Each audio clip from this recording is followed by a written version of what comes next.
말만 해서 되는 게 아니잖아요. 단기간에 이루어지지 않거든요. 야, 해결책이 뾰족하게 안 보인다.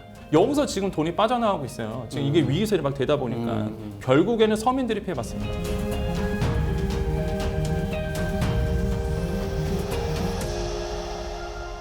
나라 국간이 텅 비었다는 이야기가 나올 정도로 나라 살림이 팍팍해지고 있는데요. 계속되는 유가 상승과 미국의 금리 압박, 거기에 중국의 경제 위기까지 우리나라 경제에 암울한 전망이 이어지고 있는 지금 과연 어떤 대응책이 필요할지 살펴보겠습니다. 권혁중 경제평론가와 함께합니다. 안녕하세요. 네, 안녕하십니까. 먼저 유가 쪽 얘기 한번 해보죠. 뉴욕 유가가 배럴당 90달러를 돌파했는데 이게 작년 11월 이후 처음이라고 하죠. 뭐 지금 자동차에 기름 넣으시면서 많이 올랐구나 체감하시는 분들 굉장히 많을 텐데요. 네. 국제 유가 상승의 배경 어디에 있다고 보시나요? 예. 일단 뭐 서부 텍사스유 같은 경우에 90달러가 넘어섰고요. 네, 브렌트유도 90달러 넘어섰는데 네네. 이게 작년 11월 이후 또 최고치입니다. 아, 그러니까 그렇군요. 유가가 지금 생각보다 더 오르고 있다. 그래서 정부도 좀 당황했을 것 같다라는 생각이 많이 드는데요. 지금 정부는 뭐 상저, 하, 고를 생각하고 있는데 경기가 지금 유가가 계속적으로 이렇게 90달러 선으로 움직인다 그러면 상저 하고보다는 상저 하 저도 될 가능성이 있기 때문에 유가에 대한 향배 그건 굉장히 중요하다 볼 수가 있겠는데 그러한 뭐 유가가 오르는 이유는 역시나 이제 수요와 공급 측 둘 다 있다라고 보시면 됩니다. 일단은 공급처 측면 먼저 가볼까요? 감산이겠죠. 당연히 이제는 오펙 플러스라든지 아니면 사우디아라비아 그다음에 러시아가 이제는 뭐 감산을 유지하겠다라고 했기 때문에 공급적 측면에서 더 뽑아내질 못합니다. 그러다 보니까 이제 가격이 오를 수밖에 없는 상황으로 가고 있고 그러면은 이제는 수요처 측면도 봐야 되겠죠. 수요처 측면 같은 경우에는 유지 또는 이제 수요가 증가될 것으로 보고 있는데 사실 국제유가 얘기할 때 항상 이제 중국 시장을 얘기하잖아요. 중국이 만약에 경기가 살아난다 그러면 말 그대로 이제 수요가 폭발하니까 가격이 더 오를 거다 이렇게 보고 있었는데 중국 경기가 그렇게 좋지 않습니다. 그러다 보니까 그러면은 유가가 뛰더라도 오래 가진 못할 거야 라고 보고 있는데 또 지금 상황으로는 그렇지가 않아요. 그렇죠. 중국 경제 약간 좋아지는 지표들이 발표가 되고 있죠. 그런 것도 나오고 유럽 중앙은행에서도 이번에 금리를 베이비스 때 한 번 했잖아요. 또 그랬죠. 예상을 깨고 10회 연속 올렸습니다. 그러면서 했던 얘기가 이제는 금리 인상은 끝났다. 그러니까 유럽도 금리 인상이 끝났다. 네, 유럽 그러면은 경기도 좀 좋아질 거다. 맞습니다. 이제는 만약에 떨어진다 그러면 다시 한번 이제 지금 이제 고금리 상태다 보니까 경기가 위축이 되잖아요. 근데 이제는 금리를 이제 더 이상 안 올린다 그러면 말씀하신 것처럼 경기가 살아날 수 있다는 부분 때문에 그래서 이제 수요적 측면이 계속적으로 유지되거나 아니면 더 기름이 더 필요할 수도 있다. 가격이 안 오를 수가 없겠죠. 그래서 지금 이런 두 가지 측면 때문에 유가가 다시 한번 뛰고 있다라고 말씀드립니다. 그래서 정부에서는 유류세를 갖다가 기존에 인하했죠. 그걸 갖다가 추가 연장을 갖다가 검토하겠다고 나섰는데 그런데 이게 문제는 사실 세수가 많이 부족하지 않습니까 현재.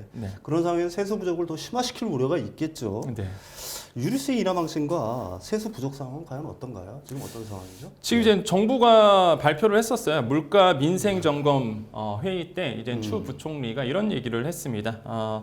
유류세 인하와 유가 연동 보조금 같은 경우는 10월까지 이미 연장한 바 있죠. 근데 이것에 대해서 이제 추가 더 연장할 수 있다. 이렇게 이제는 검토를 해보겠다라고 이제 밝혔습니다. 그래서 이게 좀 시장에 이제 영향을 미치고 있는데 사실 뭐 재정이 좀 좋아지면 우리나라의 뭐 국가 채무, 국채 발행도 좀 줄어들 거고 그럼 국가 채무도 줄어들 텐데 지금 국가 채무는 이미 1,100조 원에 거의 육박을 했거든요. 이게 좀 이슈가 됐었죠.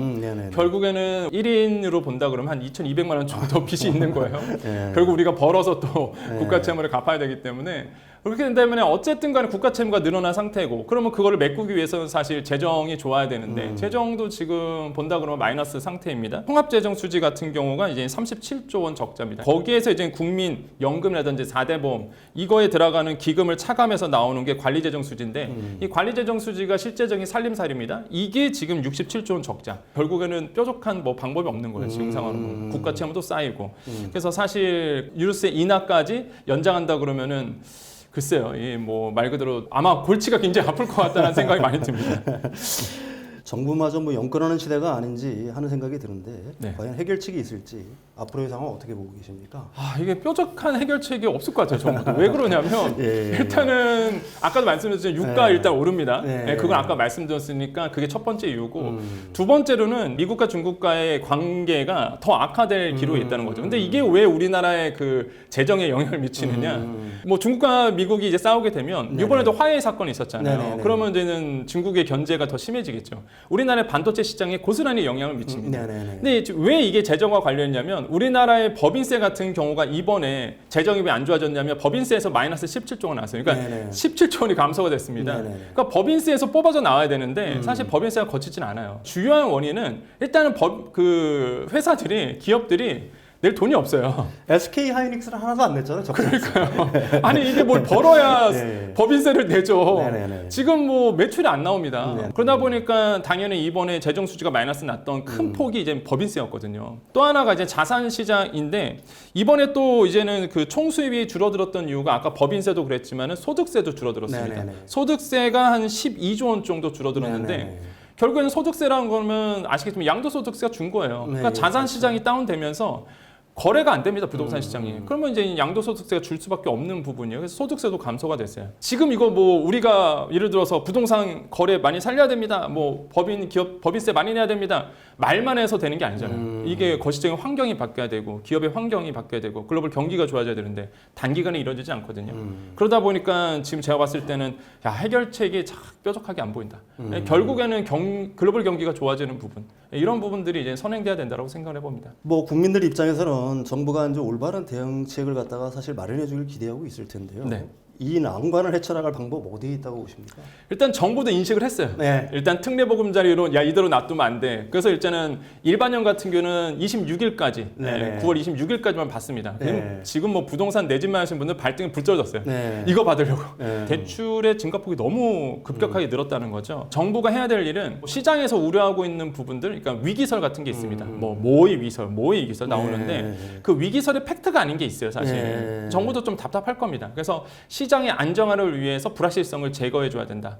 대표적인 게 사실 지금 이제 저축은행 위기설 다시 돌고 있거든요. 네네. 그 이유가 간단합니다. PF 대출 때문에 그러거든요. 네네. 보통 시행사가 건설을 짓습니다. 그럼 돈이 어디 있습니까? 대출 받잖아요. 그래서 이제 뭐 말 그대로 땅을 사야 되니까 먼저 땅 주인들과 계약서를 먼저 네. 작성하고 그 계약서 가지고 은행 갔는데 1금융권은 리스크가 너무 크니까 대출 안 해주죠. 그러다 보니까 저축은행, 증권사 가는 거 아닙니까? 네. 이게 브릿지론이죠. 네. 거기서 돈 받아서 이제 땅 주인한테 땅값 주고 계약서 되고 이게 사업 승인 떨어지고 그때 가서 이제 1금융권 가서 대출 받아서 브릿지론을 갈아타는 건데 이게 이제는 본 PF 대출이죠.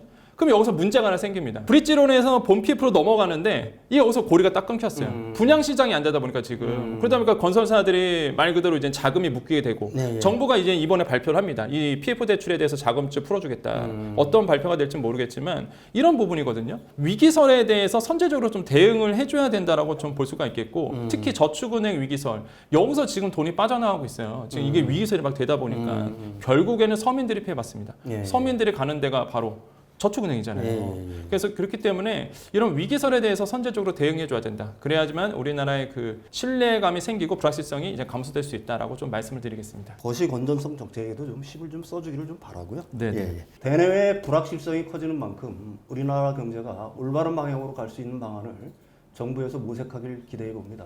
오늘 말씀 감사합니다. 네, 감사합니다. 예.